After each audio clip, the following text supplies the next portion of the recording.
Boa noite, família Amor Exigente. Como vai você, Suzana? Cada vez melhor. Que dia é hoje, Cassiano? Hoje é o primeiro dia da minha nova vida. E por que, Tânia, que é o primeiro dia da sua nova vida? Porque o passado já foi, né? Eu não posso modificar o que já passou. E hoje eu tenho que viver o hoje para o amanhã, meu amanhã ser melhor. Porque o amanhã também não chegou, eu não sei o que vai acontecer amanhã, mas hoje eu posso estar recomeçando e preparando para o meu futuro de amanhã. Olha esse pessoal todo afiado, assim que eu gosto. É? Afiado. Eu sou Yaren, sou coordenadora de grupo daqui de Campo Grande, Mato Grosso do Sul. Que honra, que prazer estar aqui com as minhas parceiras. Hoje faltando uma perninha nossa, né? Mas ela teve um compromisso, então a gente continua aqui por ela também. Vou falar para vocês um pouquinho das nossas informações. As nossas reuniões, elas começam todas às quartas-feiras, às 19 horas, pelo aplicativo do Zoom. É sempre a mesma reunião, então vocês podem encontrar em todas as nossas páginas e redes sociais o link para poder estar entrando na nossa reunião. Então, as nossas páginas do Facebook do Amor Exigente Cedro, também encontra no Instagram Amor Exigente Cedro e agora no YouTube também, Amor Exigente Cedro MS. Então, todas elas ficarão iguaizinhas agora, para ficar tudo certinho, as informações para vocês. Nós temos um grupo no WhatsApp, onde a gente, só administradores conversam, para que vocês possam ter mais informações sobre reuniões diárias, palestras, lives como essas que a gente está passando para vocês. E essa live também vai ficar salva, tá? O pessoal que sempre está perguntando, sempre está aí com a gente, eu quero agradecer a presença de vocês. Então, ela vai ficar salva tanto no Facebook quanto no YouTube. Né, Suzana? Boa noite, família Amor Exigente. Um prazer estar aqui novamente com o Cassiano. Então, vamos aprender mais um pouco, né? E vamos aprender sobre o segredo da sobriedade. Vamos aprender com ele a diferença entre estar sem uso de substâncias e ser sóbrio. Viver em sobriedade é uma atitude comportamental que, além de interromper o consumo de droga do álcool, visa retomar a capacidade de gerir própria vida, assumir responsabilidades, corrigir os defeitos de caráter e abandonar as manipulações e mentiras. Então, gente, estar sóbrio é estar sempre vigilante. Certo, Tânia? Isso aí, Suzana. Boa noite a todos. Um prazer estar aqui novamente. O Cassiano gentilmente nos cedeu mais um tempo para estar conosco, porque a live dele não deu tempo da gente tirar todas as dúvidas, né? Então, hoje ele veio gentilmente mais uma vez para estar conosco. O Cassiano Bertoni Fabri, ele estudou especialização em dependência química na instituição de ensino Escola Paulista de Medicina, Unifesp, é coordenador de equipe na empresa Grow Up, que é uma residência terapêutica, é coordenador dos grupos de sobriedade do Amor Exigente e também na Pastoral de Sobriedade da Lapa, em São Paulo. O grupo de sobriedade do Amor Exigente é do Morumbi, às terças-feiras, às 20 horas, quando o Cassiano está lá falando um pouco para as pessoas, né, e orientando as pessoas que o procuram pela experiência, pela dor que ele passou e superou. É isso, Cassiano? Obrigado por você estar aqui mais uma vez conosco. Boa noite, meninas. Boa noite, Tânia. Boa noite, Yaren. Boa noite, Suzana. Boa noite. É um prazer estar aqui com vocês novamente. Eu venho sempre quando vocês me convidarem, tá? pode deixar, contem comigo sempre. Aonde a gente fala de recuperação, eu estou lá. Faço questão de participar, faço questão de manter a manutenção, né, desse processo. É muito importante, não só o começo, né, da gente tomar uma decisão na vida, participar dos grupos, agora é realmente manter esse processo funcionando, que é o mais difícil, né?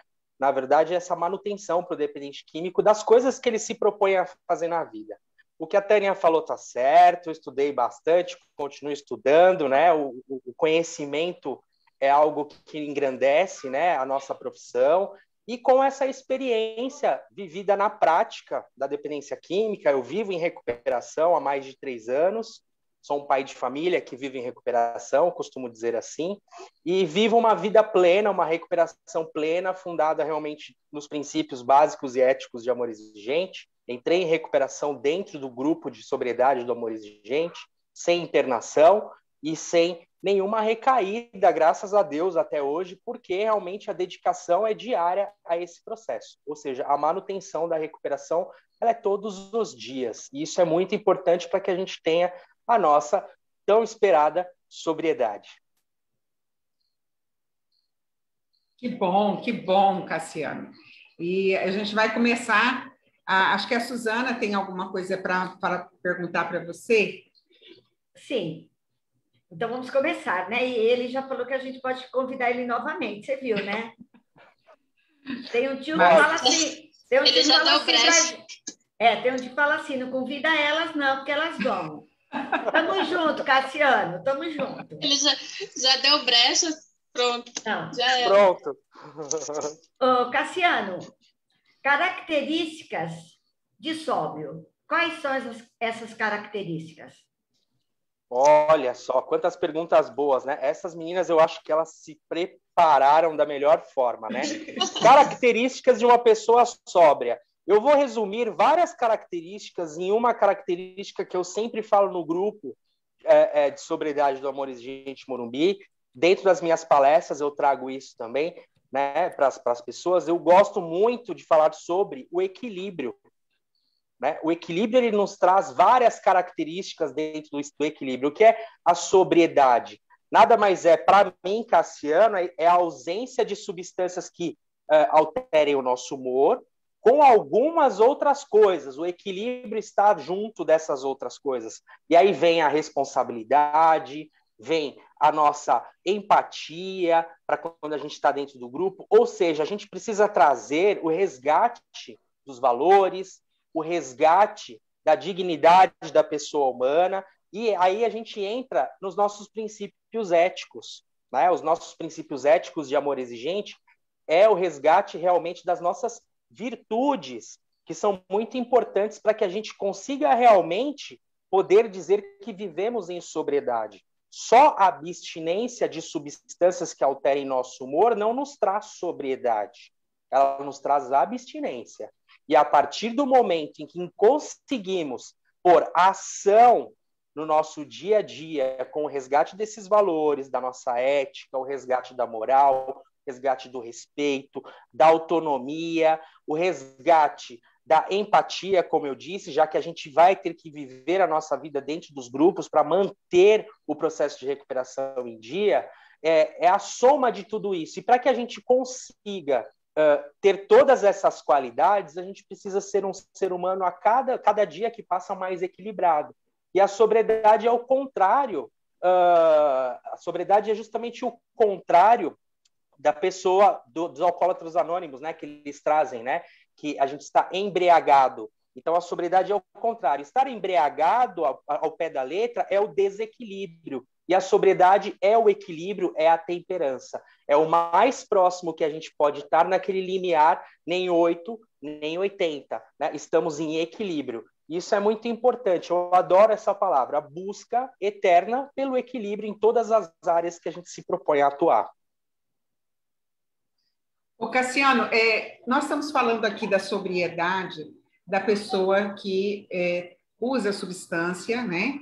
E que ela para de usar, né? Ela para de usar, passa pela abstinência, aí ela entra em sobriedade. Mas nós aqui trabalhamos com a família.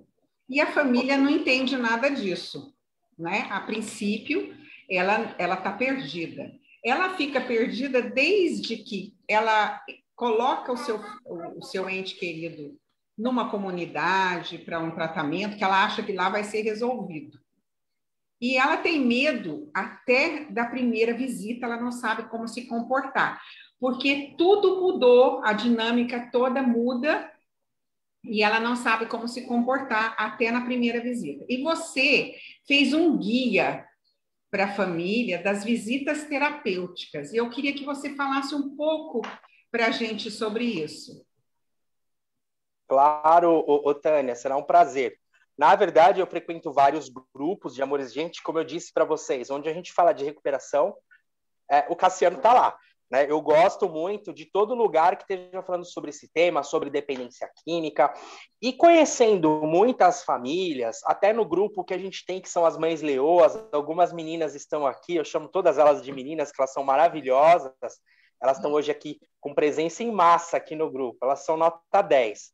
O que é a pergunta sempre que não quer calar do familiar, até dentro do grupo? Olha, meu filho está internado, as mães chegam assim para mim, né? Meu filho está internado numa comunidade, numa clínica, e semana que vem eu tenho que visitar ele, eu não faço ideia do que fazer, eu estou com medo, eu estou ansiosa, eu estou sem dormir, né? Então, essa pergunta ela é muito frequente, ela acontece muitas vezes. E eu que vivo a dependência química atuando como um profissional da área, eu que vivo a dependência química na minha própria recuperação, minha família vive em recuperação, eu montei, na verdade, 20 ou 21 questões, ou pontuamento, eu pontuei 21 pontos, para que a gente deva observar, estudá-los, para que a gente possa fazer uma visita, não só a visita, mas sim a visita terapêutica, assim como os 5 R's da Dona Mara, assim como a família terapêutica da Dona Mara. Então, eu segui esse mesmo gancho e montei as visitas terapêuticas. Eu postei no grupo das Mães Leoas, postei no grupo do AE Morumbi, o pessoal gostou muito e o Luiz Fernando me pediu para levar para a Dona Mara dar uma olhada e conhecer, né? Eu falei, nossa, vai chegar até a Dona Mara, e agora, né? E a Dona Mara adorou, ela me mandou uma mensagem muito grata e me pediu autorização para estar publicando esse artigo no site, né, do Amores Gente, para que todos tivessem acesso. E a partir desse momento a gente vem falando sobre essas novas formas de estar atuando, de estar funcionando nessas visitas, né? Porque as famílias, assim como é um reflexo da dependência química, quando a família descobre que o filho está usando drogas e se vê perdida. A visita é mais um reflexo disso, é mais uma vez perdido, ou seja, a hora que a gente tem que pôr ação, que nem no 7º princípio, que é a hora de tomada de atitude, todo mundo trava. Né? E aí eu montei para a gente estar orientando as famílias para que elas possam ir de uma forma mais tranquila, sabendo como se comportar da melhor forma e de uma forma terapêutica nessas visitas. Essa foi a principal visão de montar isso, foi para facilitar ou dar um caminho para as famílias saberem como se comportar, na verdade, nessas primeiras visitas, e depois elas vão se acostumando já com as primeiras e as coisas vão funcionando de forma melhor. Aqui nos grupos, eu entendi que a família também precisa viver em sobriedade, né? E a maior parte dos problemas que acontecem é porque o desequilíbrio emocional, tanto do codependente quanto do dependente, influenciam muito nisso, né? Então, assim, eu queria que você comentasse um pouco para a gente sobre o desequilíbrio emocional na sobriedade. Claro, Yaren. Até só para não passar batido a pergunta sobre as visitas terapêuticas, eu estou com elas aqui na tela, no meu note aqui. Depois, se vocês quiserem, a gente pode dar uma passada nelas rápidas e fazer alguns comentários sobre elas, tá? Porque eu só expliquei, eu expliquei a forma como isso aconteceu, mas talvez tenha gente assistindo e falando assim, mas cadê, né? Eu quero saber como que é.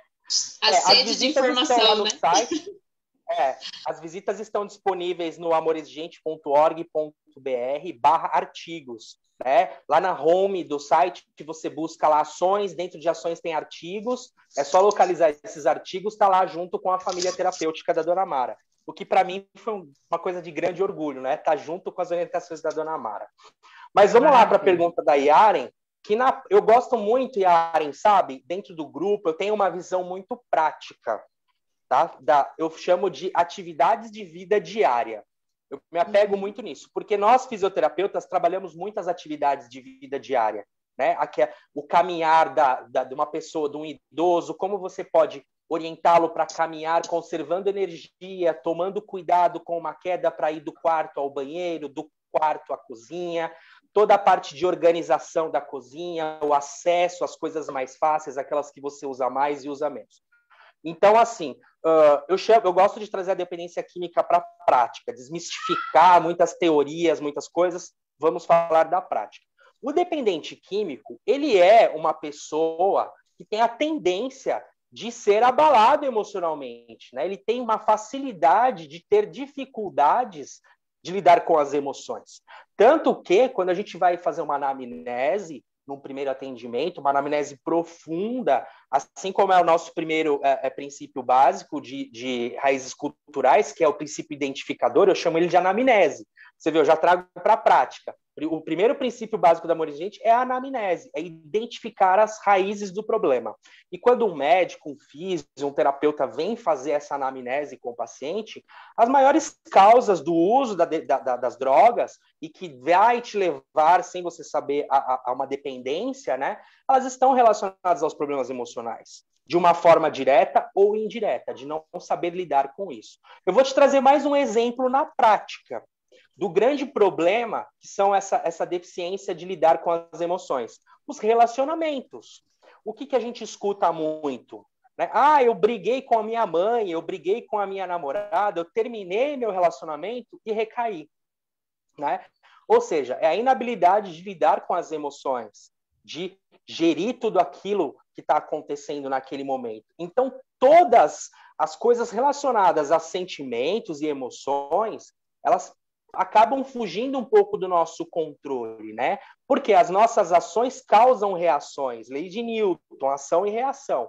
E a partir do momento que eu não penso numa forma correta de agir, nas consequências disso, lá na frente eu não tenho mais controle sobre as consequências. Elas vão vir, queira sim ou queira não. Elas vão acontecer. E os sentimentos, eles vêm em decorrência dessas consequências. Então, quando a gente pensa em emoções e sentimentos, o que a gente tem que fazer? Antecipar os eventos para que eles aconteçam da melhor forma. E olha que muitas vezes a gente planeja, antecipa, pensa, e não está no nosso controle as consequências disso. Às vezes dá certo, como às vezes pode dar errado. A gente não tem controle sobre tudo. Mas, sim, a parte emocional, ela tem uma grande influência no processo de recaída do dependente químico. Eu diria que 80% das recaídas acontecem por problemas emocionais, tá? Brigas, né? Sem contar, assim, términos de namoro, términos de casamento, e aí quem não vive em recuperação ou nem se deu a oportunidade de viver a recuperação na prática, faz a primeira coisa que a gente já sabe de cara, transferência de culpa. A culpa foi da minha namorada, a culpa foi da minha mãe, a culpa foi do cachorro, do papagaio, do periquito, né? A gente não assume a responsabilidade sobre os nossos atos impensados. Como que eu vou assumir a responsabilidade de uma coisa que eu não pensei? Eu simplesmente fiz, pela impulsão.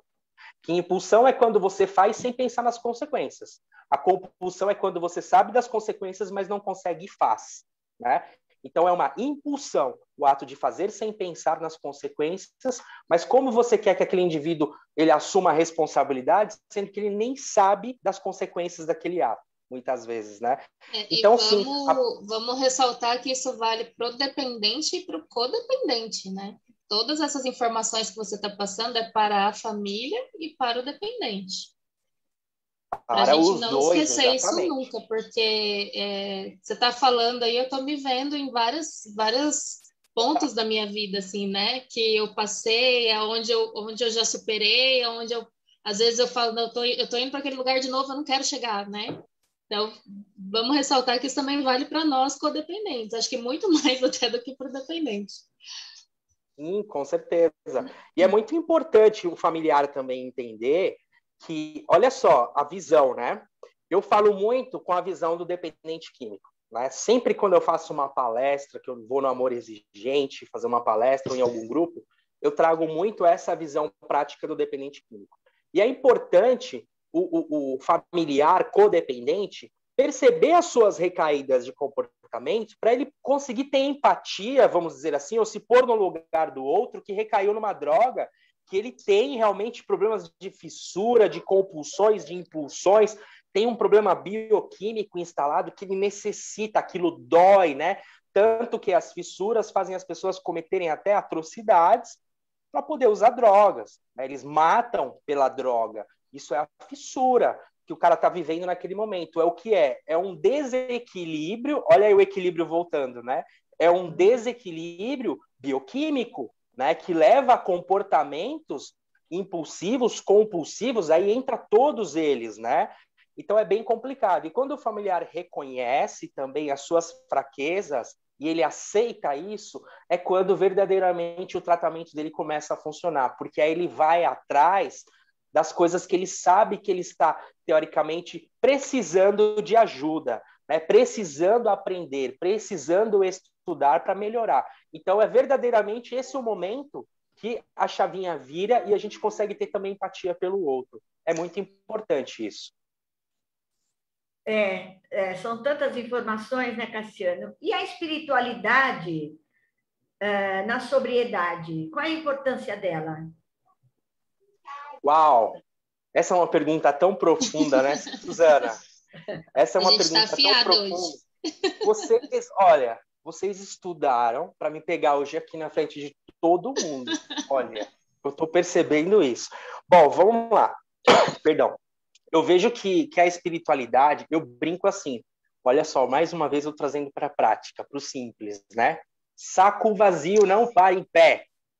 Né? É um ditado popular e eu vejo que a espiritualidade é o que preenche esse saco. É a nossa propensão em buscar realmente significado na nossa vida. É a espiritualidade. É entender o que a oração da serenidade fala, né? Sobre as coisas que eu não posso modificar e entregar verdadeiramente a algo maior, a um poder superior que possa nos ajudar. E aí, quando eu entendo isso, aceito e entrego, vem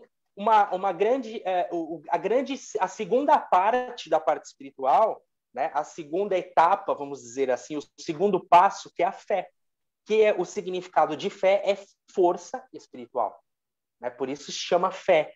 Então é muito importante para o dependente químico, dentro de suas dificuldades, muitas vezes, de aceitar, de entender, de acreditar que existe algo maior, que a gente simplesmente dê apoio e não fique justificando por isso, por A mais B, pela Bíblia, e querendo botar na cabeça daquela pessoa que naquele momento ela não consegue ainda acreditar ou entender.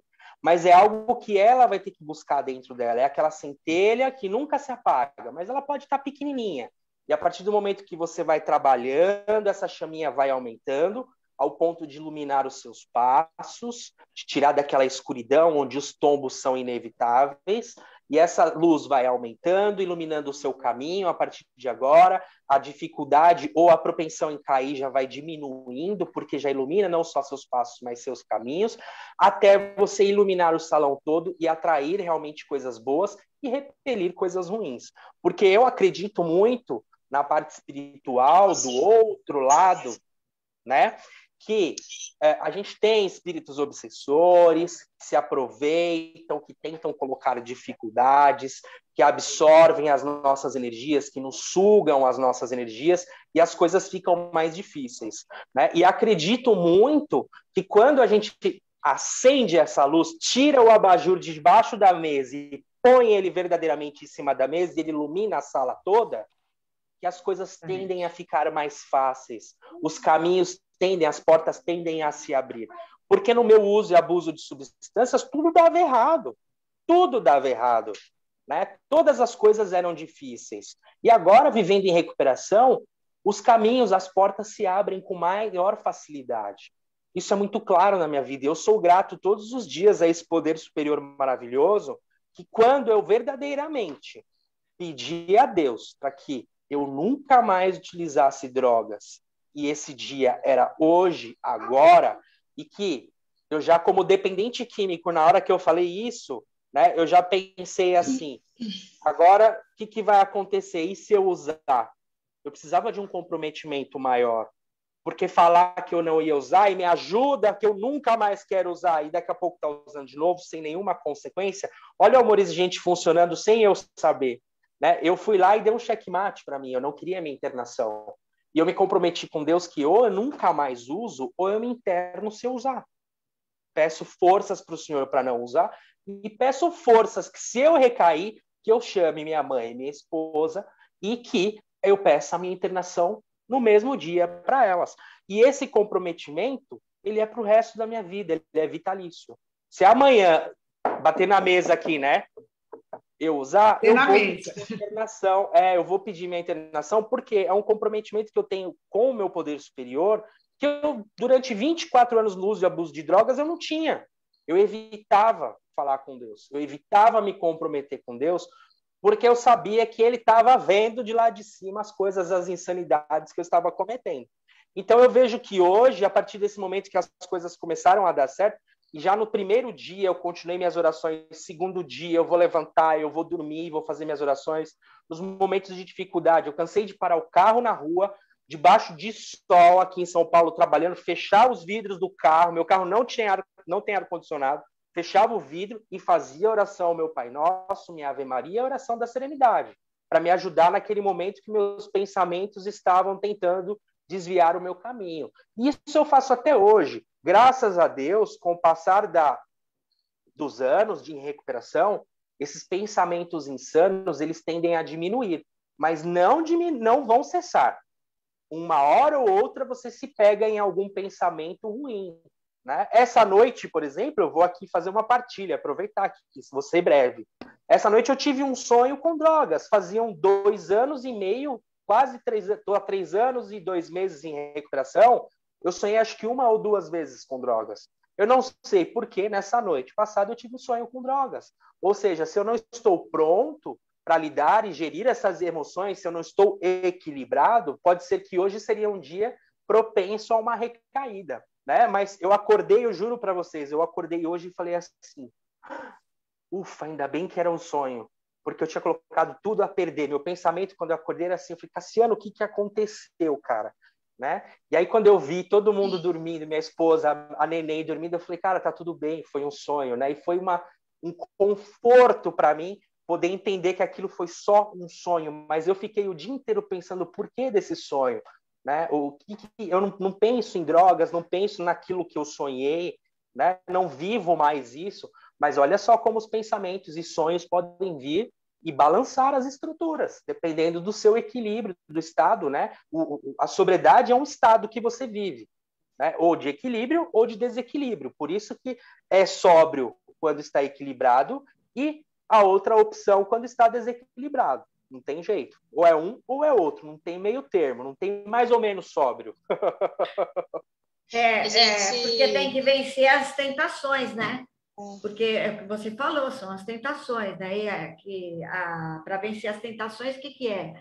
É oração, como você fez. Você, né, se fechou no carro, você se voltou para a oração para poder vencer as tentações. E as tentações, elas acontecem para todos, né? O tempo nossos todo. Pensamentos, o tempo todo. O tempo todo.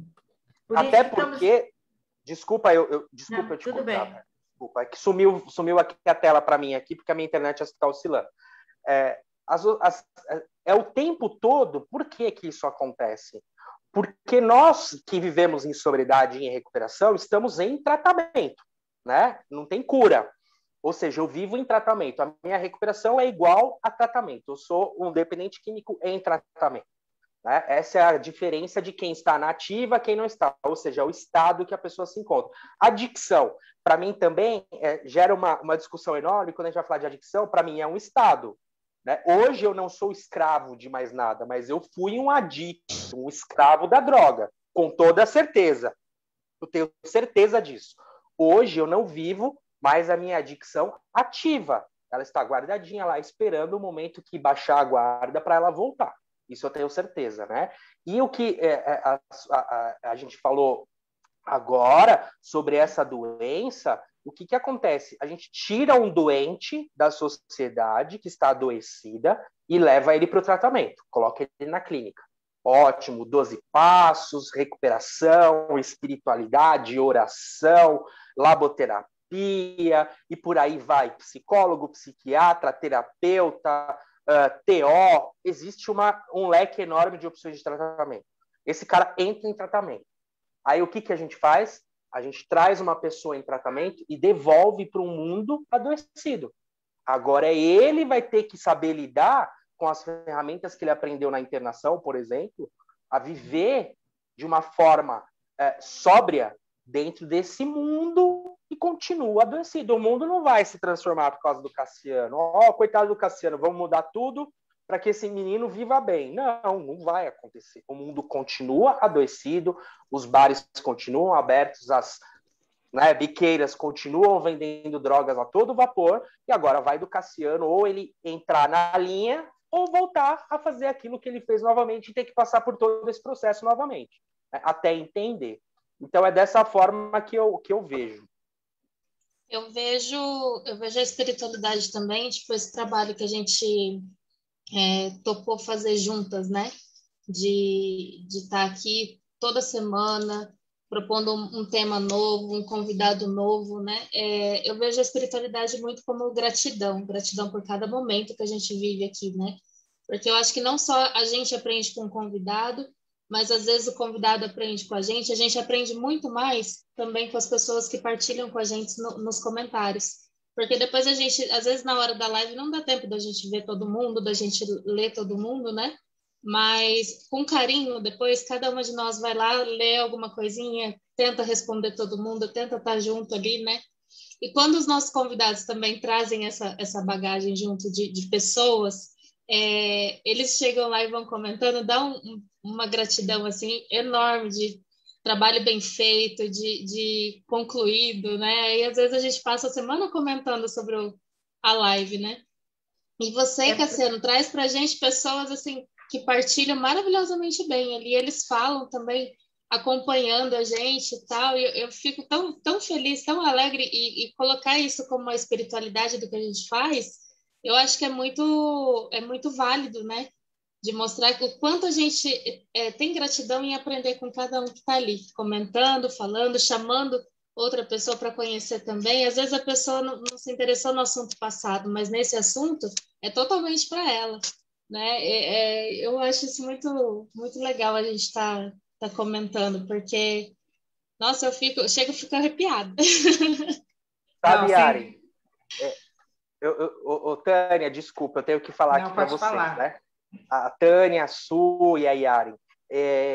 Eu acredito muito nessa vida que tudo tem um propósito, nada é por acaso, né? E eu sou tão grato a esse poder superior, a esse nosso Deus maravilhoso, porque eu passei por tantas dificuldades e minha família passou pelas dificuldades junto de mim de uma forma diferente, mas passou. Elas ganharam de presente o meu problema, né? E depois, quando eu entrei em recuperação, eu conheci as melhores pessoas desse mundo, né? São as pessoas que estão no grupo, que eu chamo de meus amigos, né, do grupo de sobriedade, são os meus melhores amigos que estão no grupo. Eu não ando mais com quem não vive em sobriedade e recuperação. Vocês aqui, olha que presente, né? Será que, não sei, se eu nunca tivesse usado drogas, eu teria a oportunidade de conhecer vocês? Eu não sei, mas são essas questões que me vêm à mente, né? Porque eu não tenho culpa de nada. Eu fiz uma escolha errada, mas hoje eu tenho a oportunidade de estar com pessoas da melhor qualidade graças à minha recuperação, graças a tudo que aconteceu, graças ao amor exigente. Essas mães que estão aqui, a maior parte são mães e são esposas, elas são nota 10, elas estudam, elas se dedicam, a gente tem um grupo com 200 e poucas mães, chama-se Mães Leoas, não é à toa, né? Elas são assim, com as garras afiadas, e elas se dedicam, elas se ajudam, chega às vezes uma mãe nova chorando, elas levantam o astral, elas realmente são pessoas maravilhosas. e que somente a recuperação me deu a oportunidade de conhecê-las, né? Então, a gente une forças, a gente está tudo atrelado ali, né? Um dia mais, outro dia menos. Tem vezes que eu não entro no grupo, elas me dão bronca. Às vezes eu dou bronca em uma mãe que está recaindo no comportamento. E assim, a gente vai se somando, se fortalecendo, mas isso tudo acontece devido à sobriedade, devido ao processo de recuperação, à busca por isso, né? Vocês, talvez, as três não se conheceriam se não fosse por o problema individual que cada um passou, porque tinha que acontecer na vida de vocês. E olha só o trio, né, que vocês formam aqui, com a nossa amiga, que, perdão, eu esqueci o nome dela, que não está aqui hoje. Tânia também. A Tânia também. O quarteto maravilhoso que vocês formaram para levar a mensagem às mães, às famílias, aos dependentes químicos, para levar acolhimento, levar amor, levar carinho, conhecimento. Né? E então tem é muito essa maravilhoso. reciprocidade, né? A gente tem isso. É isso que me deixa mais orgulhosa desse trabalho, assim, de saber que eu estou fazendo certo porque está acrescentando em mim e no outro. Né? Saber que a adicção do meu esposo trouxe para minha vida de volta. Nossa, isso é maravilhoso. Sim, com certeza. E essa mudança de vida sua, o Cassiano, esse presente de conhecer essas pessoas, os seus amigos, a sobriedade, e essa pessoinha que está aí do lado conversando com você, olha que presente! Eu preciso de ajuda aqui, que tem uma pessoinha que está subindo no meu colo. A gente cuida. Olha a Sabrina. Oi, Sabrina. Oiê! Manda olha beijo. O presente. Olha que coisa linda, né? Olha, isso não estava no script, pessoal, mas ela vem. Ela vai com a mamãe agora. Vai lá, meu amor. Desculpa. É espiritualidade aí, ó. É espiritualidade agindo, né? Eu devo confessar também que a Yaren, que cuida da produção técnica, né? E hoje, por exemplo, ela chegou em cima da hora, que saiu do trabalho correndo, né? Muitas vezes ela teve problema com o computador dela e a gente não sabe como entrar, e fica todo mundo desesperado. Nossa, já está em cima da hora. E ela chega. E tudo dá certo, né? Então, a gente tem essa confiança, porque ele está do nosso lado, não é? Cassiano, e agora, eu sei que já o tempo, né, vai correndo, eu queria que você falasse, então, mais das visitas terapêuticas, porque eu tenho certeza que muitas pessoas que estão aqui nos ouvindo querem mais detalhes sobre isso. Vamos lá, então. Eu estou abrindo aqui na tela também. Por mais que eu escrevi, são 21 itens, então acho que eu preciso acompanhar para que todos possam, a gente está todos alinhados, né? Eu vou passar, então, de uma forma geral, aí vocês me param, se vocês tiverem algum questionamento ou comentário. Você quer compartilhar a tela ou não precisa? Então, Yaren, eu não sei se você consegue fazer isso. Você consegue fazer isso aí? Você Eu vou te tornar co-anfitrião e aí você pode compartilhar. Então, é que, na verdade, eu tô pelo meu celular. Né? Eu tô com o note aberto aqui do lado. Mas eu posso ler rapidamente para a gente não perder tempo. E aí vocês falam comigo, então. Vou tentar fazer da melhor forma aqui em conjunto com vocês, né? Se tiver alguma dúvida, a gente te interrompe, não tem problema. Legal, fiquem à vontade. Vocês sabem que eu começo a falar e não paro, né, gente? Vocês sabem, né? Tá no time certo. Então. Ó, são 21 itens, né? Eu vou ler aqui. Primeira regra, né? Ou primeira conduta, vamos chamar assim, né? Respeite as regras e horários pré-estabelecidos pela clínica. A gente espera tanto isso do dependente químico, que ele seja regrado, que ele funcione de acordo com as regras da sociedade, que ele não seja mais trapaceiro, que ele não roube, que ele não manipule, que ele não trapaceie. Então, se a gente, através do nosso exemplo, não fazer isso para que ele veja que a gente está sendo exemplar, como a gente vai exigir dele? A gente só consegue educar através do exemplo, né? Isso serve para o pai, serve para a esposa, serve aqui com o Cassiano, com a Sabrina pequenininha aqui do meu lado. Eu tenho que ser um pai exemplar para poder exigir dela alguma coisa. Porque o filho, por mais que você fale, ele vê muito o seu comportamento, ele se inspira no seu comportamento, nas suas atitudes. Então, para que a gente possa começar, vamos respeitar as regras e horários pré-estabelecidos pela clínica. Uma coisa que vale a pena aqui eu falar de novo sobre respeitar as regras, que acontece muito. Não pode usar celular nas visitas o pai pega o celular e dá para o filho e faz uma videochamada com a avó, com o primo, com o sobrinho que está lá longe. Ele já está mal influenciando e infringindo uma regra. Se a regra é não utilização de celular durante a visita, no máximo para uma foto, e o interno, não tem acesso ao celular, não dê o celular aí. Começa por aí esse respeito às regras da clínica, para que ele consiga depois funcionar numa sociedade que é cheia de regras para o bem-estar em comum em geral. Né? Chegue antes do horário programado. Uau! Isso é... O Cassiano que escreveu foi para mim. Eu era o último a chegar, eu me atrasava em todos os lugares no trabalho, nas festas de família, nas reuniões de escola do meu filho, nas reuniões de família, no show que eu paguei R$ 200 para ir ver o Black Sabbath aqui em São Paulo, eu cheguei na segunda música. Então, assim, chegar antes do horário é realmente respeitar regras, é realmente estar disponível para aquele evento, seja qual for ele. Né? Então, vale a pena a gente chegar um pouquinho antes, pegar o melhor lugar, né? O lugar que a gente possa ver melhor num teatro, num cinema. Não chegue em cima da hora, não chegue atrasado, porque do outro lado tem alguém que está esperando tanto aquela visita e vê os outros familiares chegando e ele fica lá. Será que eles vêm? Será que eles não vêm? Ó, tá vendo? Ninguém gosta de mim, tá vendo? Nem no horário eles chegam. Tenha certeza, porque o dependente químico adora fazer comparações. Tá? Então, seja exemplar. Utilize trajes respeitosos para evitar ciúmes e brincadeiras de mau gosto. Aqui eu estou trazendo para vocês algo da prática. Já vi brincadeiras, já ouvi brincadeiras dentro e já ouvi, inclusive, partilhas relacionadas a isso de pessoas que ficaram muito mal com as brincadeiras que os outros, um abuso, eles não têm limites muitas vezes. Ou na sua totalidade, quando entra numa clínica, são pessoas desregradas e sem limites, tá? E são, geralmente, dependendo da clínica, são 20, 30, 60, 100 indisciplinados e que não têm limites juntos.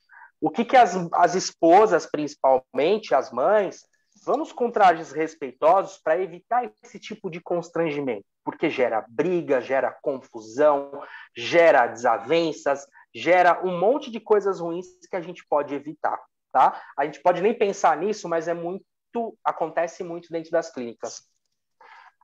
Eu adoro o quarto aqui, né? Estamos no número 4, não é dia de festa, é uma visita terapêutica. Gente, chegar lá, fazendo algazarra, falando alto, cantando parabéns, querendo levar um radinho para escutar música junto, querendo tirar selfie, filmar com a família toda do outro lado. Não é isso que está acontecendo, o momento não é de comemoração, não aconteceu nada ainda. Não aconteceu nada ainda, é só uma visita simples, tá? Não deve ser feito festa para esse momento. É um momento que vocês têm que mais escutar do que falar. Menos algazarra, ou seja, a gente não pode vangloriar que ele está internado. Ninguém queria ser internado. Eu não quero ser internado até hoje. Para que festa? Não é lugar de festa. Levar salgados, levar bolo, levar chocolate. Até porque a internação é a pontinha do iceberg, né? Tem tanta coisa para ser tratada ali para poder ser comemorado, né? Exatamente, Yaren, né? Eu costumo dizer a pontinha do iceberg porque a droga é a ponta do iceberg, a cereja do bolo, né? Porque todas as outras coisas que estão por trás daquilo é que é a grande sacada do processo de recuperação, né? A droga é só o que grita, o que nos incomoda. Aquele louco que fuma maconha, aquele louco que cheira cocaína, né? Mas assim, aquele nóia, aquele bêbado, é o que incomoda, é aquilo que a gente consegue palpar. A cocaína, a maconha, aquilo que é visível, né? Porque existe um monte de coisas como as nossas emoções que são coisas não palpáveis, né? Que a gente não consegue pegar e a gente tem a necessidade de ver para crer. Então, por isso a gente sempre faz essas associações. Mas a Karen tem toda a razão, o processo é muito maior, a droga é só o que incomoda. Vamos lá, senão a gente não chega lá no horário, né? O 5, evite presentes e bajulação, leve somente o necessário para a manutenção da higiene do paciente. Geralmente no 4, que não é dia de festa, já chega com presente, já chega com bolo, já chega com salgado, um monte de refrigerante. Lembre-se, se for fazer alguma coisa relacionada a um evento, por exemplo, aniversário, verifique lá no número 1 se pode. Respeite as regras da clínica. Ah, pode. Você quer trazer refrigerante, salgadinho? Você vai ter que trazer para 60 pessoas, tá bom? Porque aqui nós temos 60 internos, vai repartir com todo mundo. Legal, tá autorizado? Então vamos fazer. Para que isso não aconteça, se não sabe, não leve. Tá? Mais importante do que a gente não saber é a gente não ter atitude de fazer e fazer errado. Tá? Não tem problema não saber, mas não tem atitude de fazer e fazer errado, porque vai dar problema, né? Fale menos e escute mais. Diz o ditado que falar é prata e ouvir é ouro. A gente fala sempre isso aqui no AI, né? Eu gosto desse ditado. Eu tinha um amigo que falava assim, Deus já fez uma boca e 2 ouvidos.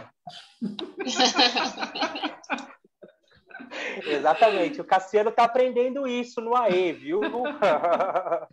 Eu estou aprendendo a ouvir bastante. Então, assim, Tânia, o que a gente quer dizer com isso? As mães... aqui vem o 6, o 7, um está atrelado ao outro, né? Eu vou falar deles aqui para já falar de alguns. Fale menos e escute mais. O 7, não leve informações de fora para dentro da clínica, apenas diga que está tudo muito bem, que todos estão bem e que a vida aqui fora continua.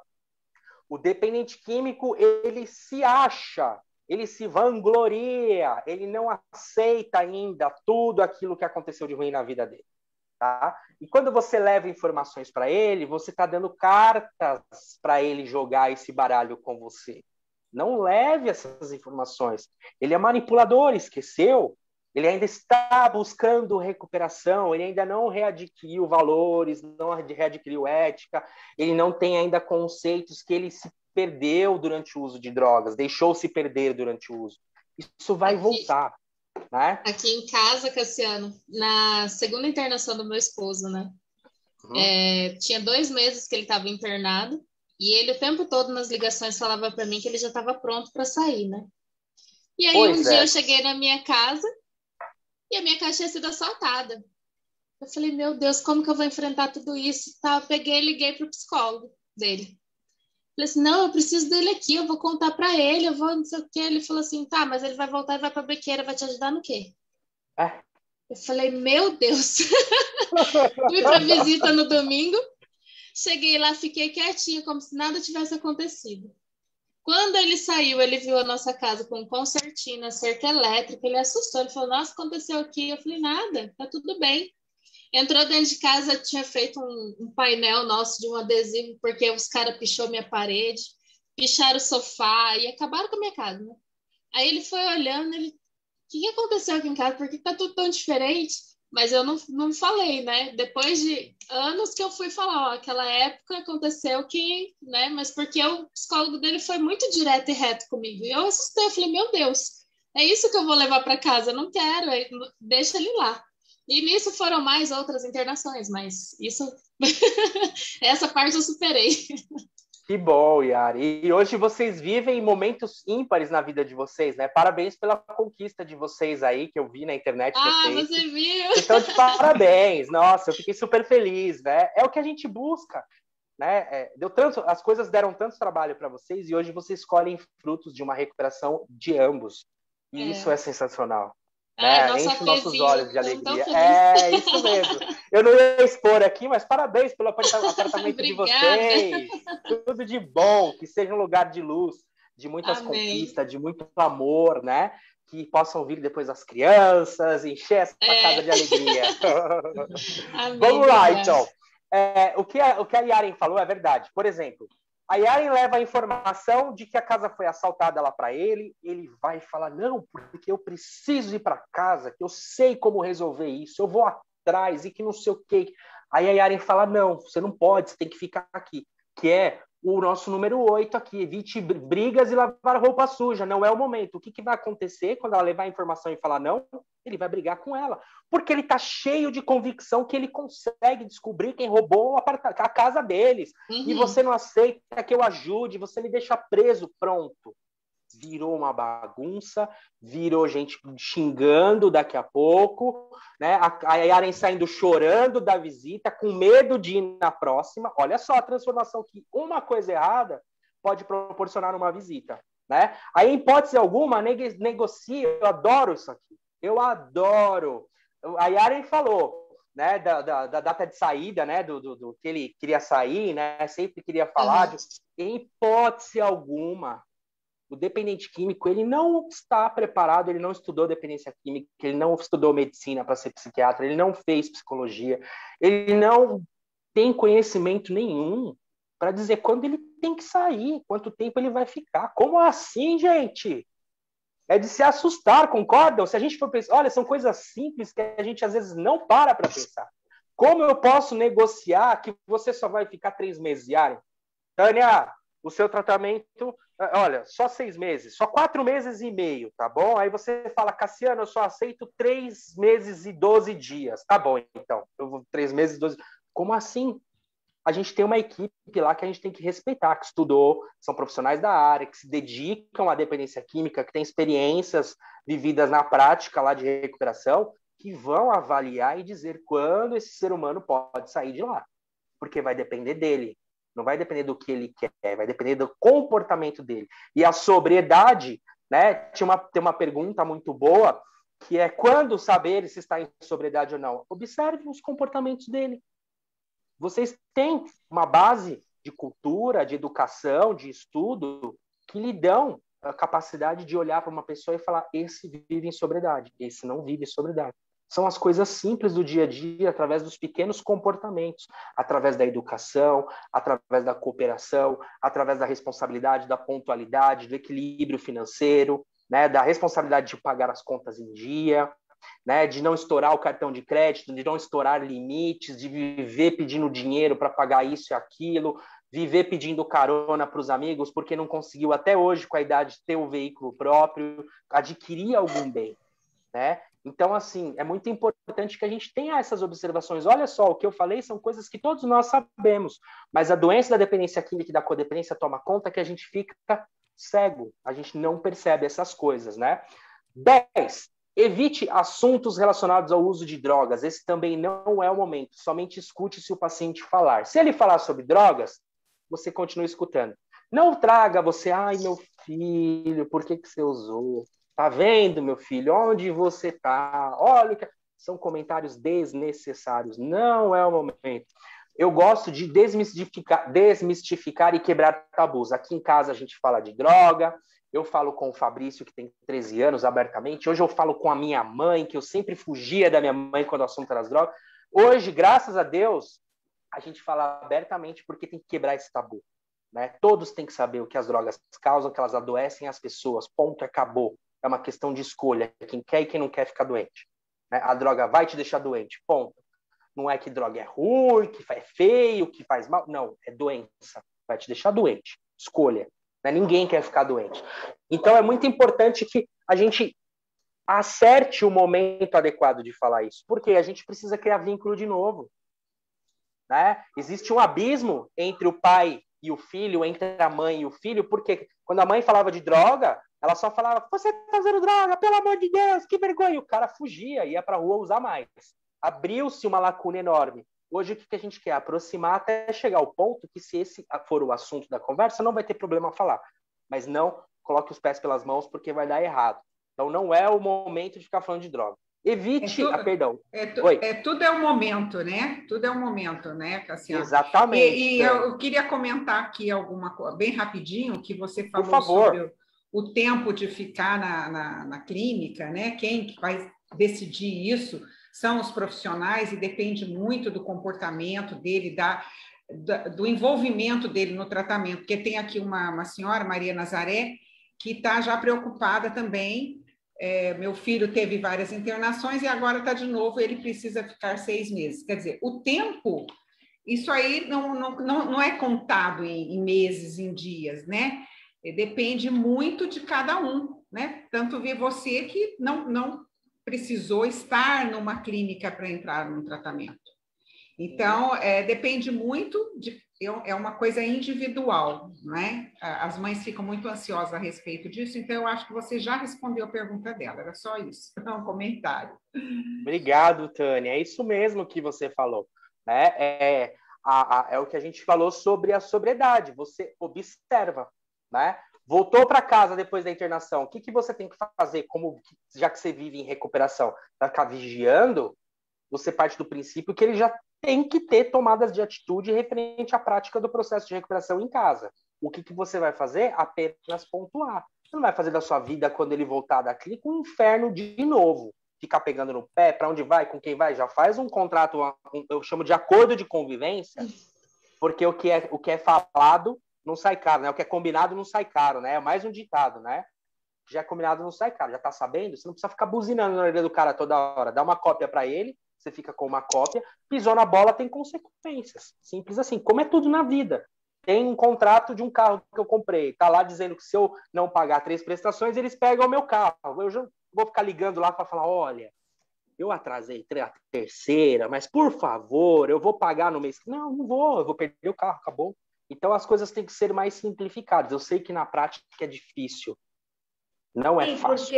Porque na prática também, né, quando tem a família que, nessa história aí, que é a codependente, ela também, na volta, ela sofre, por quê? Porque ela também tem que começar a acreditar, porque ele perdeu todo, sabe, a credibilidade. A credibilidade. Então, vai demorar para ele conquistar novamente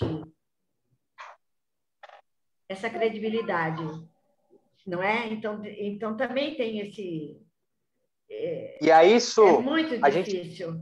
Sim, Suzana, eu concordo plenamente. E aí vem o que a gente falou lá no começo da espiritualidade, da nossa força espiritual, que chama-se fé. A gente não pode desapegar. Porque eu costumo dizer assim, por mais trabalho que uma pessoa dê, sempre tem algo a ser feito, sempre tem algo a melhorar, sempre tem algo a evoluir, né? E a família tem que ter fé. Mas, para que a gente possa ter fé e ter tranquilidade, o que a gente tem que fazer? Cuidar da gente primeiro. Se eu não estiver bem, eu não posso ajudar a outra pessoa. Aí é 2 doentes, dá mais trabalho para quem vai cuidar de 2 do que cuidar de 1, né? Vamos lá, então. Onde eu parei? No 10. 20 assuntos relacionados a drogas. Não se deixe manipular. Uau!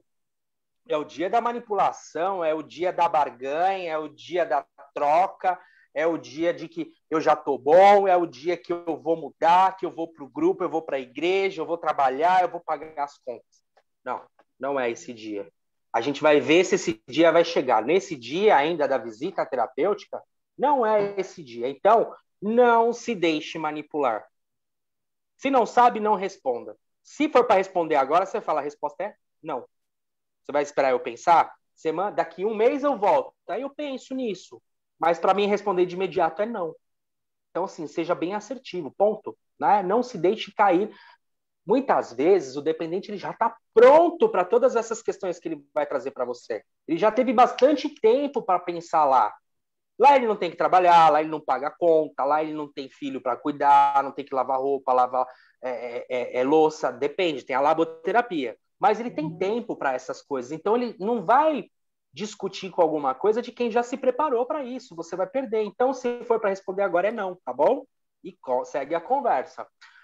Não caia em transferências de culpas e responsabilidades. Ninguém é culpado e sim responsável por suas escolhas. Isso é muito importante. Né? A gente falou também sobre isso aqui no começo, né? Sobre as consequências, né? Então, assim, não tem culpados. Mãe, eu tô aqui, é sua culpa. A primeira coisa que você vai ouvir, você é culpada disso que tá acontecendo comigo? De eu estar aqui trancado, esses caras loucos, que não sei o quê, que bababá. Ele não consegue se enxergar ainda. Estão se batendo, eu tô aqui no meio, eu tenho que separar a briga. A comida é ruim, eu passo frio, o chuveiro não esquenta, o banho tem que ser rápido. Ué, mas tinha tudo isso em casa e não valorizava. Podia tomar banho de meia hora, chuveiro quentinho, novinho, só, tipo a Yaren, só ela e o esposo. Aí ele não valorizava. Agora vai ter que compartilhar com os outros esses ambientes, porque vai aprender a dar valor na prática, perdendo, né? É por isso que a gente fala que tem que ter perdas. Olha aí, a internação é um monte de perdas. Por quê? Porque eu não dava valor em nada que eu tinha. Hoje, eu, Cassiano, vivendo em recuperação e não participei de uma clínica, mas o melhor lugar que existe para mim estar é na minha casa. Eu amo esse lugar, eu amo estar com a minha esposa, com a Sabrina, com o Fabrício. Eu vou e olho para o outro lado da avenida, o trânsito voltando, eu falo, daqui a pouco eu estou lá, voltando. Porque é muito bom estar em casa. E a gente só vivia na rua, a gente não dava valor às coisas que a gente tinha, né? Então isso é muito importante. Vamos lá. Então, o 12 é não cair em transferências de culpas e responsabilidades. 13, em caso de desrespeito, palavrões e acusações, suspenda imediatamente a visita. Procure a equipe terapêutica e vá embora. Se possível, nem fale tchau. Tá te xingando, tá te maltratando? Manda um beijinho assim, daqueles meio simples, irônico. Tchau.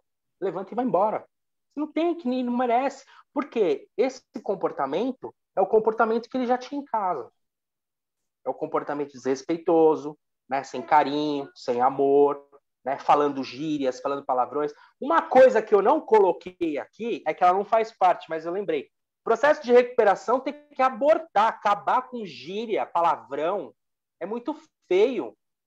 O cara que quer viver em recuperação e fica, tá ligado, mano, é nóis. Não, parou. Amadurecimento, sabe? A gente precisa evoluir, né? Então, o filho que fica com muitas gírias, vai depois que você conseguir que ele entrar em recuperação, as primeiras coisas, vai conversando sobre isso. Eu lembro uma vez na faculdade de um companheiro mais velho de faculdade que tinha lá, que já tinha outras faculdades, ele falou um dia para mim assim, né? Poxa, Cassiano, você é um menino tão bonito, você fala tão bem, mas você fala tanta gíria e é tão feio. Eu fiquei com vergonha. E eu parei para pensar e eu comecei a cortar isso, porque tinha muito seminário para apresentar, né? Na faculdade, lá na frente, falando em público. E eu falei assim, cara, que tapa na orelha que foi esse do Roberto, meu amigo, né? Então valeu a pena, porque eu abomino a gente ficar falando palavrão e gíria. Isso aí é coisa de ativa. Pro Cassiano aqui, tá? Não faça promessas nem barganhas de algo que não vai cumprir. É o 14º. Como disse, evite datas de validade, seja quais forem. Né? Prometer mundos e fundos, eu vou te dar um carro quando você sair da clínica, eu vou pintar, eu vou te dar uma casa, vou te dar um salário mínimo por mês. Não, para, não está fazendo mais do que a obrigação em se tratar. Estava causando problemas, estava correndo risco de vida, estava colocando outras pessoas em risco, estava acabando com a sua vida que você construiu com muita dedicação, acabando com o seu dinheiro, acabando com a sua saúde, com a sua paciência, com a sua beleza. Então agora é o momento que ele tem que se dedicar, porque o que a gente quer? Que ele entenda que aquilo é o melhor para ele naquele momento. Ele não tem que estar lá porque a mãe quer, porque o pai quer, porque a esposa quer. Ele tem que se observar e entender que naquele momento aquilo é o melhor que pode estar acontecendo para a vida dele. É difícil também? É difícil, mas não seja você o facilitador desse entendimento, tá? Facilitar oferecendo coisas ainda depois, se você não conseguir cumprir, aí você se deu mal, porque ele é campeão em tacar na cara que você não fez aquilo que você se comprometeu a fazer. Sabem disso na prática, né? Então, não prometa e também não fala que vai mandar embora e depois não manda. Deixa ele entrar. Se falou, você não vai entrar mais em casa, não entre, ponto. Não, papo, não faz curva. Pronto, falei. Nunca volte atrás sobre suas decisões. Isso gera perda de credibilidade. A 15ª, né? A 15ª fala nisso. Prometer as coisas e depois não cumprir. Né? Se comportar igual a ele. Quantas coisas ele falou que ia fazer e não fez? Agora você está fazendo igual? Não dá. Você está dando asa para cobra. Ela vai te picar. Né? 16. Prepare-se, estude, se organize. Mantenha-se calmo, sereno, não suba ao tom de voz. O tumulto, a discórdia não fazem mais parte da sua nova maneira de viver. Isso é o que é esperado de quem? Quem está em sobriedade, quem está em recuperação, né? Pessoa que consegue realmente se manter ali. Quando alguém chega gritando, ele está pronto com a adrenalina lá em cima para até brigar fisicamente. Você não está preparado. Então, baixa o tom de voz que ele vai ter que parar de gritar para te ouvir. Senão ele não te escuta também. Tá? Isso é muito importante. Então, não entre nessa daí, porque você está indo para um caminho que você não vai se dar bem. O cara já está pronto, já liberou a adrenalina no organismo, ele está mais forte por causa da adrenalina, está pronto para briga. Não quero brigar, não vou brigar, não vou cair nessa. Né? Se não estiver preparado, não vá. Procure estudar, procure evoluir, procure se recuperar para poder ir. Né? Você não é obrigado a ir na visita. Né? Ninguém é obrigado a fazer aquilo que não se sente bem. Eu não estou me sentindo bem, eu não vou. Eu vou na próxima. Quantas vezes o seu filho querido, que é o seu dependente químico, faltou ou esqueceu de te ligar no seu aniversário? Quantas vezes ele não te deu os parabéns? Eu ouvi Quantas isso vezes... na última internação do meu esposo, do coordenador da clínica, porque eu pedi para ele ir embora de casa ou se internar, porque comigo ele não ia ficar mais, né? Não se não tivesse em sobriedade. E aí, eu conversando com o coordenador da clínica, nos primeiros 3 meses eu não queria mais aquele relacionamento. Muita coisa tinha me ferido, né? E aí ele falou assim para mim, mas quantas vezes ele deixou de ligar em aniversário? Quantas vezes ele sumiu? Quantas vezes, né? E aí eu falei, nossa, verdade, né? Eu não tô pronta, eu não vou. E aí depois do terceiro mês eu fui, conversei, sentei, eu falei assim, olha, funciona dessa forma, eu não sei se a gente vai estar junto, não sei como que vai ser, mas foi o que me tocou quando esse coordenador falou mesmo. É exatamente o que você está falando. Sabe, Aren, se você for pensar, você é a esposa, a Tânia e a Su são mães, é isso? Sou mãe. Suzana é mãe. A Suzana é mãe, né? Então, se a gente for pensar, tem algumas coisas que a gente pode até pensar assim, essa pessoa que a gente acha que ama tanto a gente, que gosta tanto a gente, eu não tô sacaneando, eu tô falando, jogando a verdade, tá? Não tô tirando sarro. Ela não lembra de ligar pra gente no aniversário. Talvez ela não lembre a sua data de aniversário. Ela não lembra a sua cor preferida, a sua música preferida, o livro que você mais gostou de ler, aquela viagem que você amou fazer.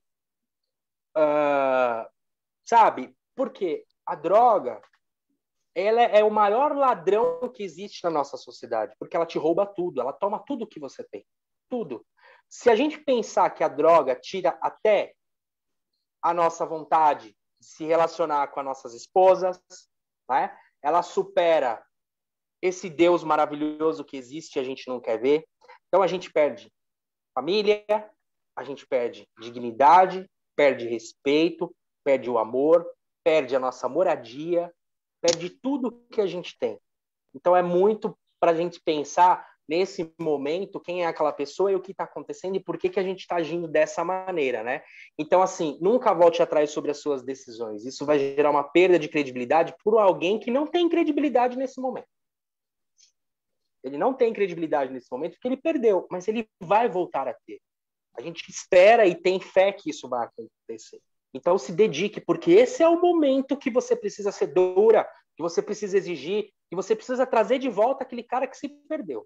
Né? E trazendo o cara como, de forma geral, né? Mas é até nós mesmos, né, Cassiano? Porque a gente se perde tanto, a gente fica tão perdido quanto o dependente. O dependente, ele tem uma só sintonia, uma só vontade, é usar a droga. E a gente quer que ele não use. Só que isso não faz parte do que eu quero ou deixo de querer.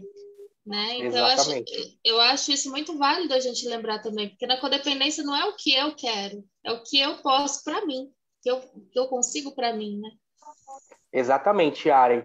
Então, assim, não está pronto? Não vá. Prepare-se, estude, se organize. Outra, preparar-se, estudar, se organizar, manter-se calmo, sereno, não gritar, não causar tumulto, é o quê? É sobriedade. Sobriedade. Né? Eu costumo dizer assim, tem algumas dicas para a espiritualidade que vai te levar à sobriedade, né? Leitura, o cuidado que a gente tem com a gente mesmo, com o físico, né?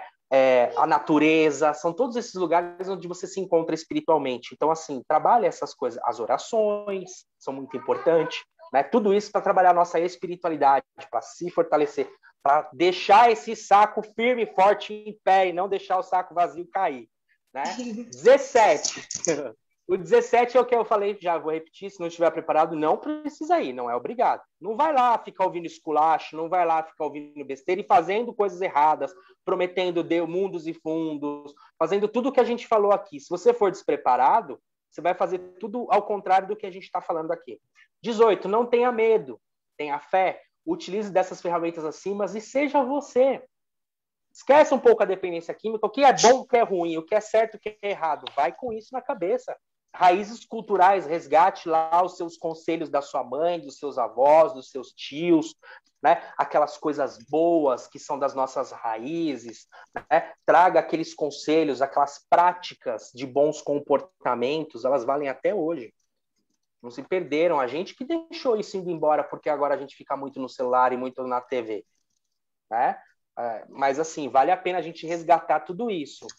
O 20, lembre-se, nada muda se eu não mudar. Eu não sei onde eu aprendi isso, de onde veio parar essa frase, mas eu coloquei, eu achei bonita e coloquei. Não sei se ela é importante, sabe? Eu acho que essa é a chave, né? Para virar a chave mesmo, né? Para estar lá no finalzinho, para a gente entender que se eu não mudar, nada vai mudar, tudo vai acontecer da mesma forma, vai se repetir, não adianta eu chorar, né? Eu tenho a mesma ação, o mesmo comportamento, espero um resultado diferente, isso é impossível de acontecer.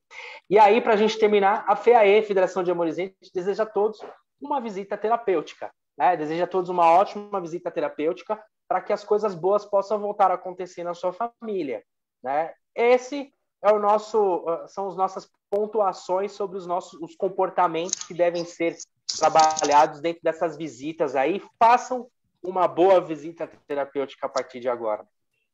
E lembrando também que tudo isso que você falou sobre as visitas terapêuticas também se enquadra muito na volta para casa, né? No seu lar terapêutico, né? Isso tudo também você tem que trazer para casa. Porque eu me lembro de um caso de uma mãe que o filho estava na clínica e ele ficava exigindo as coisas, né? Porque também tem isso. E aí ele queria uma bananada, um doce tal lá, e ela disse, mas então eu não vou levar o doce que ele me pediu? Aí eu falei para ela, olha, leva a goiabada, já que você está sofrendo tanto que não pode levar a bananada, então leva a goiabada. Eu me lembro disso. Pelo menos você não faz o gosto dele. Mas já que você está sofrendo mais do que ele pela bananada, leva a goiabada. Exatamente, concordo com vocês. É muito importante também, nesse momento, a pessoa cair em si, né? É justamente isso, ela entender o que está acontecendo, porque esse comportamento de ficar pedindo, né, essa necessidade que o outro faça aquilo que você deve fazer, ele deve se cessar numa busca de trabalho e entender quanto custa comprar a goiabada no mercado, porque até o preço da goiabada, da bananada, ele não deve saber, porque tem alguém que vai lá e compra para ele. Isso é muito ruim. Isso é muito ruim. A gente não ter noção de quanto custam as coisas e depois alguém vem falar que isso é feio, mas sempre compraram para mim, sempre me deram quando eu queria, né? Então, assim, é o lance de vigiar e de apoiar ou estar observando ali do lado. Quem vigia tira a oportunidade do outro aprender a se defender. Né? Você fica ali demais, ai, cuidado, vai cair, dá a mãozinha, ai, não sei o quê, não sei o quê. Tem que aprender, tem que cair, tem que ralar o joelho, tem que aprender, tem que chorar para da próxima vez tomar cuidado para não cair. Senão, na hora que cair, o tombo vai ser muito feio. Né? E a gente, como familiar e na dependência química, o que a gente tem que fazer? Deixar vivenciar certas experiências e estar ali do lado para pontuar, para mostrar os caminhos, mas não para andar por ele. O caminho é ele que tem que seguir. Senão a gente tira todo o que ele tem que do aprendizado que a vida vai ensinar para ele. Aí chega aqui no amor exigente, né, às vezes com 40 anos, 50 anos, ainda dependente do pai e da mãe financeiramente para comprar uma bananada às vezes, né, para pagar a conta do celular. Então, são coisas que não são mais admitidas. Não dá para admitir mais esse tipo de comportamento. Tem que trabalhar, tem que correr, tem que ser independente, tem que conquistar. E acho que isso aí você responde também a pergunta da Estela, né? Que eles têm que tomar a decisão sobre a vida deles, e a Estela pergunta que ela recebeu alta da clínica, da comunidade, mas quer continuar lá. Então, você já respondeu, né? A escolha é dela, né, Cassiano? A escolha é dela. A escolha é dela. É muito importante. Essa é uma questão que dá uma live, né? Porque tem gente que só consegue viver em recuperação dentro da clínica. Né? Trabalha, recebe seu salário, terapeutas que trabalham. Não tenho nada contra. Não tenho nada contra. Pelo amor de Deus, eu só estou deixando muito claro. Mas... Até porque você trabalha numa clínica também, né, Cassiano? Exatamente. Mas, assim, a recuperação verdadeira, ela acontece no dia a dia, enfrentando as dificuldades que a vida nos traz. Aqui fora, nesse mundo adoecido, para que a gente tenha aceitação, entendimento e humildade de saber o que eu posso e o que eu não posso. Já que as coisas vão mudar, não vai mudar por causa do Cassiano, eu falei lá no começo. Então, aqui fora é a verdadeira recuperação. Lá dentro da clínica, Lá dentro da clínica, realmente, a gente está protegido. Que ótimo que ela está trabalhando lá dentro, maravilha. Vai trazendo ela devagarzinho de volta para casa, um final de semana, fazendo a ressocialização, mas se nesse momento é a melhor opção para ela, ela escolheu, apoie. Vai trabalhar lá dentro, lá, vai se dedicar lá, que ela vai só fortalecer o processo de recuperação para quando ela vir aqui para fora, ela lidar com esse mundão doido que tá por aqui, viu? Porque o negócio tá feio. Aproveitando o seu gancho aí, aproveitando o seu gancho, Cassiano, né, a necessidade dos princípios ou passos para manter essa sobriedade quando você está fora, a espiritualidade, é claro que sim, né? E tem necessidade também de ter princípios e passos para você se manter? Muita necessidade. Porque, assim, na verdade, princípio é o começo, né? Os princípios de amor exigente são o começo, por onde começar. Os passos são por onde eu começar a caminhar nessa nova maneira de viver, né? Os passos nada mais são, ó, comece assim, né? A gente se perde. A gente perdeu tudo aquilo que era certo e errado, tudo que era bom ou ruim, o que era ético, o que era moral, perdeu-se. A gente precisa de um norte, para onde eu vou? E aí você vem, por exemplo, com a literatura de Narcóticos Anônimos, dos 12 Passos, de Alcoólicos Anônimos, que ela nos dá um norte. Primeiro eu me vejo, eu me acho, eu me entendo, eu aceito, eu entrego ao poder superior, né? Eu compreendo que ele existe, aí eu entrego para ele, depois eu reconheço tudo o que eu fiz, faço o meu inventário moral, né? Escrevo sobre minha vida, apresento para um padrinho, e aí as coisas vão acontecendo, né? Qual o grande diferencial que tem do amor exigente e as outras, isso é a minha opinião, tá? O que eu vejo, todas as programações, elas são muito voltadas ao eu. O cara que chega numa clínica, ele não se reconhece como gente, ele precisa trabalhar eu 10 vezes, para ele se ver como gente, né? Quando a gente sai, é só o eu que funciona aqui fora? Ou é o eu e a família, o eu e a sociedade, minha responsabilidade social, minha espiritualidade? Então eu vejo que o AE, junto com as outras programações, as outras irmandades, ele acrescenta muita coisa, porque a gente não vive sozinho. A gente está inserido no primeiro grupo, que é a família. Então não dá mais para mim pensar só no eu aqui dentro da minha casa.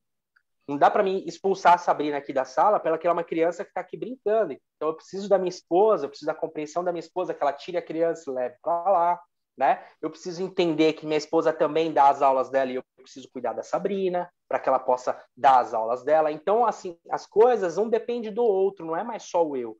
E só o eu já é um comportamento muito forte na adicção ativa, que é o egocentrismo puro. Eu estou no centro das atenções, eu sou, como a gente diz, a última bolacha do pacote.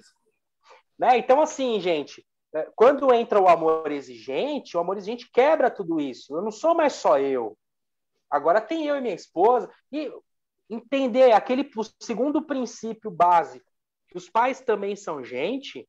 Quando eu faço uma palestra em clínica sobre isso, os caras ficam de boca aberta, porque eles achavam que só eles eram gente. Vocês conseguem entender isso? Eu não tinha noção que minha mãe era gente, que ela chorava porque eu usava droga. O problema é meu, quem usa droga sou eu, era assim que eu pensava. Por que ela tá com essas olheiras chorando? Eu, hein? É eu que uso, não é ela? É eu que fico sem dormir, é eu que fico sem dinheiro. Olha, você não é a última bolacha do pacote, é aquela bolacha de chocolate recheada. Não é só uma bolachinha. Vocês entendem como as coisas são? Então, os passos e os princípios do AE são sensacionais, até para quem nunca usou droga. Vai ler sobre isso que vocês vão melhorar muito. É um autoconhecimento danado e uma prática de bons modos e bons comportamentos. 1h20 de live, meu Deus, como que eu encerro uma live dessa? Fala para mim. Como que eu faço? Eu tô aqui desesperada. Não é? Eu tenho alguns comentários. Tem alguns comentários aqui que, como não faz muita parte do nosso assunto, eu vou convidar a Carmen Santiago e a Cida Caetano a participarem da nossa reunião, quarta-feira, 19 horas. Vocês vão ser as pessoas mais importantes da nossa reunião, para a gente conhecer um pouco da história de vocês e tentar ajudar vocês da melhor maneira possível, para que a família de vocês seja salva como a nossa também foi salva. Então, aqui algumas participações que a gente tiveram aqui, tal. Ver a Carmen Santiago e a Cida, que eu queria convidar, que foi comentários que precisava. A Estela a gente já respondeu, né? E a Maria Nazaré a gente também já respondeu. A Elisângela Janscala, parece.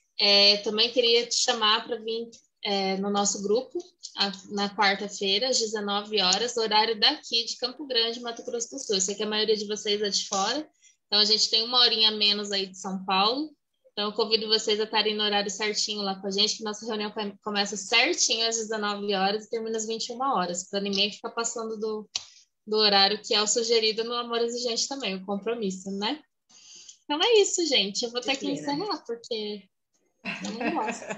Cassiano, gratidão de você ter aceito nosso convite novamente, né? Mas vamos estar aberto, porque você vê, tem tantas coisas aí, tantas dúvidas, temos muitas coisas para serem esclarecidas, né? Serem faladas. Sim. E o povo que participou aí, gente, o Amor Exigente funciona, né? Mas você tem que participar dos grupos, certo? Porque você tem que ter um acompanhamento, com certeza, né? Aí, funciona, é assim, você tem que ter compromisso. A gente costuma dizer que o amor exigente é para quem quer, não é para quem precisa, né? Porque quando você precisa e você quer, você permanece nos grupos e dá resultado. Eu estou no Amor Exigente há 25 anos. Tenho 25 anos de Amor Exigente. E vou falar que eu cheguei aqui pela dor e fiquei aqui pelo amor. Né? E aí a gente vê essa participação das pessoas aqui, né, dos seus comentários. Então, gratidão a todos vocês que participaram, a você, Cassiano, a minhas amigas de grupo, as coordenadoras, e a família prazer, né? Em geral. É um prazer a gente estar junto aqui mais uma vez. Agradecimentos ao Cassiano. E, como a Suzana já falou, Amor Exigente funciona, né? Todo mundo chega no Amor Exigente destroçado e, com o tempo, conhecendo os princípios, que são 12 princípios, né? Eu tinha um amigo que falava assim, mas eu tenho que ficar aqui 1 ano, mas 1 ano, depois eu me formo e vou embora, né? Mas aí ele ficou muitos anos mais, né? Porque a cada ano a gente vai aprendendo, sempre aprendendo, né, Cassiano? Gratidão pela sua presença. Obrigado pelo convite. Estou à disposição quando vocês quiserem chamar para a gente bater esse papo gostoso, falar de recuperação, falar de amor exigente, falar de família, falar de espiritualidade. Olha só quanta coisa boa a gente trouxe hoje. Né? A gente falou de vários temas importantíssimos para que realmente a gente fortaleça e solidifique esse comportamento tão importante que é o comportamento da sobriedade. Né? Eu sou muito grato a vocês, amigas aí queridas. Acabando a pandemia, uma hora eu vou aparecer por aí, viu? Numa reunião com certeza. E agradeço a todo mundo que participou com a gente aqui. A gente teve muita gente online, muitos comentários aqui. Eu não consegui, estava travando a minha internet, eu não consegui acompanhar aqui, mas olha, gratidão, estou vendo os coraçõezinhos subirem aqui. Um beijo para todo mundo que participou, gratidão a todos. Eu não vou falar nome, senão eu vou ser mal aqui, porque tem muitos comentários. A gente fica mal depois. Gratidão imensa por essa companhia maravilhosa. Me senti em casa aqui com todas as meninas que participaram aqui. E obrigado a vocês pelo convite mais uma vez. Foi muito bom. Obrigada a nós, Cassiano. Obrigada, pessoal. Até a próxima. Até mais.